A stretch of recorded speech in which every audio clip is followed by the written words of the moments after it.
Oi, gente, e aí? Hoje o vídeo é sensacional. Vou explicar para vocês como é que o nosso cérebro funciona, como é que a gente toma decisões, tá? Mas primeiro eu vou contar uma história. Uma história que não teve um final muito feliz, mas foi uma história verídica que aconteceu nos Estados Unidos, tá certo? Bom, um casal, eles sempre quando precisavam ir ao mercado, mercadinho assim perto de casa à noite, eles deixavam um filhinho deles de 8 anos com a vizinha, tá? E sempre faziam isso, assim, umas 2, 3 vezes na semana, deixavam a vizinha. Só que teve um dia que a vizinha não ia poder ficar com o filho deles e eles tinham que ir no mercado, os dois juntos, não sei porquê, mas o filho ficou sozinho em casa, tá certo? Porém, lembra que ele sempre deixava na vizinha, tá? Quando eles estavam chegando em casa, o filhinho deles escutou o barulho do carro chegando na garagem, decidiu fazer uma surpresa, decidiu se esconder, né? E aí quando eles aparecessem, ele ia dar um susto. E nisso que ele estava se escondendo, o pai dele já escutou um barulho, quando ele estava ainda entrando dentro de casa, e já achou esquisito, pegou a arma dele dentro do armário, tá certo? Quando eles entraram em casa, perto de onde o filho deles estava escondido, o filho deles apareceu assim de forma repentina, dando um susto neles, e o pai, que já estava com a arma na mão, já engatilhada, deu um tiro e matou o próprio filho, tá certo? Gente, isso que aconteceu se chama sequestro da amígdala. A amígdala, ela é uma glândula, né, no tamanho de uma amêndoazinha, parece uma amêndoa, por isso que ela tem o nome de amígdala. Ela fica localizada lá no sistema límbico do nosso cérebro, próximo do hipocampo, tá certo? E é nela onde ficam memórias de acontecimentos emocionais, então nossas sensações, as experiências em que tivemos ao longo da nossa vida, desde a gestação da nossa mãe, tá? Todas as sensações emocionais que nós tivemos ficam registradas na amígdala. Então, principalmente sensação de medo, rejeição, repulsa, ficam na amígdala. Na ínsula, que é uma outra parte, a gente tem a memória de nojo, tá certo? E no hipocampo, o hipocampo é responsável por organizar essas memórias, ele consolida as memórias.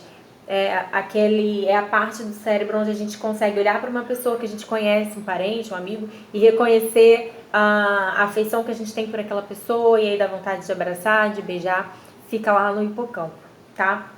Bom, acontece que a amígdala, ela é responsável pela nossa tomada de decisão rápida, que a gente chama de impulsiva, né? Porque ela é responsável pela nossa luta ou fuga. E ela existe desde os homens das cavernas, né?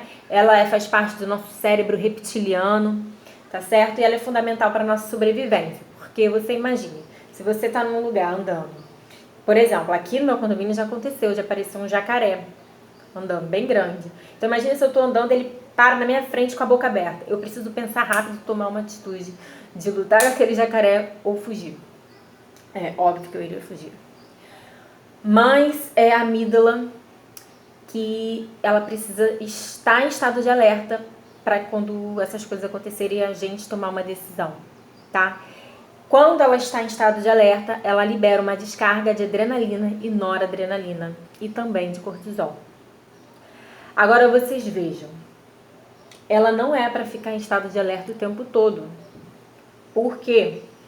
Porque várias questões aí estão envolvidas. Primeiro, que a gente pode falar palavras que depois a gente vai se arrepender, a gente pode agir, tomar atitudes que depois nos arrependeremos também. E também porque ela vai alterar todo o nosso ciclo hormonal. E aí também está o grande problema. Calma que no final eu vou ensinar uma técnica para a gente conseguir driblar essa ação da amígdala, tá? Então lembra que lá estão registradas nossas memórias emocionais, né, principalmente negativas, desde a nossa infância. Então vamos supor que você teve uma situação aí na sua infância onde você levou uma surra do seu pai. Mesmo hoje, com o seu pai velhinho e tudo mais, você ainda tem esse registro na memória. E se você não se ressignificar isso, você ainda fica com esse sentimento com relação a essa pessoa, tá? Outro exemplo, né? Vamos supor que você, não sei, pode ter acontecido, mas você estava na sua casa e você sabia que tinha um pacote de biscoito no armário, né?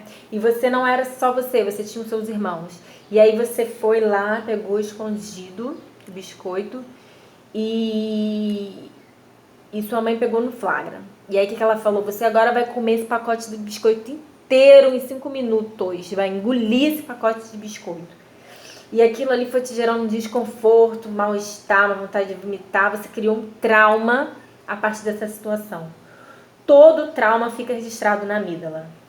Todas as pessoas têm trauma. E nós vamos formando empilhamentos de traumas.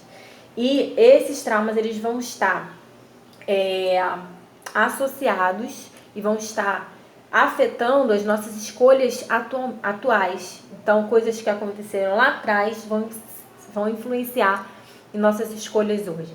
Então, se você, por exemplo, teve um trauma com relação ao seu corpo, ao seu peso, você sofreu bullying, né? Alguém te chamou de baleia, gorda baleia, saco de areia, caiu, furou, saco de cocô, várias vezes, e aquilo ali foi criando uma sensação ruim, você foi acreditando naquilo ali, você foi gerando um trauma com relação à sua autoimagem, e isso também te fez enxergar daquela forma e você não consegue se ver de outra forma, tá? Ou varapau, perna de, sei lá, gente, tantos apelidos que as pessoas infelizmente colocam e vão gerando traumas, e isso fica registrado na nossa amígdala, tá certo? E o que hoje isso pode estar influenciando? Então, eu quero que você pare para pensar. Qual a situação atual que a sua amígdala está te dominando? Então, a gente não pode deixar que a nossa amígdala sequestre a nossa razão. Nós temos que conseguir, de alguma forma, dominar esse impulso que vem lá do nosso cérebro reptiliano, tá certo? Porque antigamente isso era importante, né? Os homens tinham que ir à caça, então eles estavam sempre lutando ou fugindo. Acontece que hoje, uma situação de estresse no trabalho, tomou uma chamada de atenção do chefe, chamou de incompetente, você já subiu aquele fogo, aquela raiva na hora, a vontade de explodir, né? Essa ativação constante da amígdala vai fazer com que haja essa descarga de adrenalina e noradrenalina, que são 2 hormônios, tá? E também de cortisol, de forma constante pela nossa glândula da adrenal. O que vai acontecer? O cortisol, peraí que eu anotei aqui tudo para vocês não se perderem, aumentado de forma constante, vai estimular a quebra do nosso glicogênio hepático. O que é o glicogênio? A nossa reserva de energia, de carboidratos, tá? Essa quebra, então é bom, vou emagrecer, né? Vou fazer glicogenólise, negativo. Essa quebra vai fazer com que haja um aumento da glicemia, que é o açúcar do sangue, e isso vai fazer com que haja uma hiperestimulação da liberação e da produção de insulina, hormônio anabólico, tá certo? Vamos lá. Essa insulina aumentada e sendo liberada constantemente devido a esse estresse emocional, que liberou uma descarga de adrenalina, noradrenalina, cortisol, estimulando a quebra do nosso glicogênio, liberando insulina. E aí a gente já tem uma questão. Pode gerar uma resistência à insulina, que é o quê? É essa insulina não funcionar da forma que ela deveria funcionar, ou de haver uma diminuição drástica, brusca, da produção de insulina. E isso aí é o que gera o diabetes mellitus tipo 2, tá? Então, uma resistência à insulina.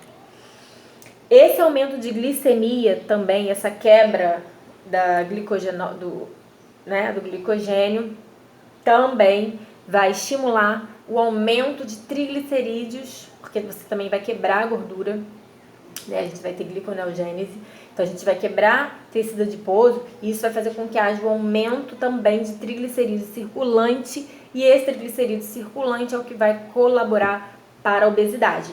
Essas gordurinhas vão se acumular principalmente na região visceral, aqui bem na barriguinha, tá? Outro prejuízo que nós temos com esse aumento exacerbado de cortisol sendo liberado constantemente devido a um estresse emocional. Vocês entenderam que a raiz está lá atrás, tá certo? Diminuição da testosterona, um hormônio sexual, né, que os homens têm em maior quantidade, mas as mulheres também têm. Esse hormônio é super importante para a manutenção de massa muscular, para avidez, para ousadia, para disposição física. Então a gente vai ter uma queda para libido, a gente vai ter uma queda da testosterona, uma queda de outro hormônio importante para o bom humor, né, para o bem-estar, que é a serotonina, também vai reduzir porque esse cortisol está super elevado. Uma queda do GH, que é o hormônio do crescimento, que faz com que a gente construa novos tecidos, construa tecido muscular, massa magra, vai cair.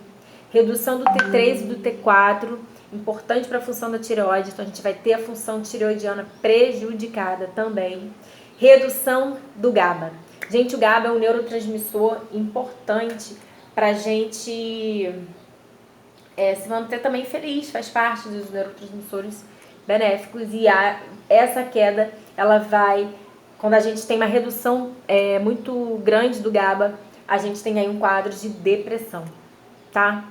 Gente, então vocês estão vendo como está tudo conectado, o emocional no físico. E assim como o nosso emocional vai impactar no físico, os alimentos que a gente come também vai impactar no emocional, tá? O excesso de carboidratos refinados, o excesso de gorduras trans, de frituras, de produtos industrializados também vão alterar esse ciclo hormonal. Por quê? Porque aí lembra que a insulina também fica alta quando tem muito cortisol? Quando a gente come muito carboidrato refinado, quando a gente come excessos alimentares, por exemplo, chocolate, bolo, industrializados em geral, a gente vai também ter um super estímulo a essa insulina, também colaborando aí para o aumento de gordura abdominal, e também vai fazer com que haja um aumento do cortisol, tá certo? E toda essa cascata aí vai acontecer. E aí? Tô numa situação estressante, minha vontade é de... O que você vai fazer? Existe um tempo para essa amígdala se calar, tá? Então, você não vai responder aquela mensagem que você viu na hora que deu vontade de responder. Você não vai falar aquilo que você estava com vontade de falar naquela hora. Você não vai comer aquele prato, aquele fast food que você passou na frente, você está com a raiva, você está... uma coisa, você quer comer, ou tomar um milkshake, comer o hambúrguer, Coca-Cola e batata frita para você conseguir ficar mais calmo. Não, você vai contar 90 segundos, mas não precisa, você pode só contar 90 segundos e esperar, né? Mas aí você corre risco de ficar pensando ainda nessa situação. Ou você vai fazer o seguinte, você vai inspirar,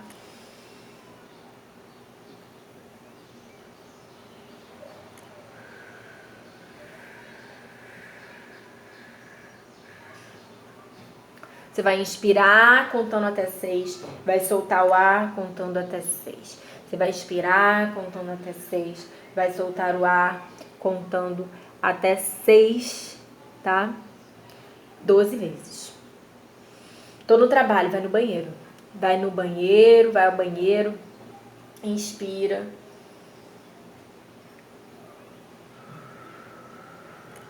Ou você pode inspirar e expirar e colocar o cronômetro para cronometrar os 90 segundos, que é o tempo para a gente silenciar essa amígdala aí, né, reptiliana, essa amígdala que vem lá dos nossos ancestrais, do homem primitivo, e vamos começar a trabalhar a nossa consciência, o nosso neocórtex, na hora de nós escolhermos o que a gente vai comer, o que a gente vai almoçar, não agirmos pela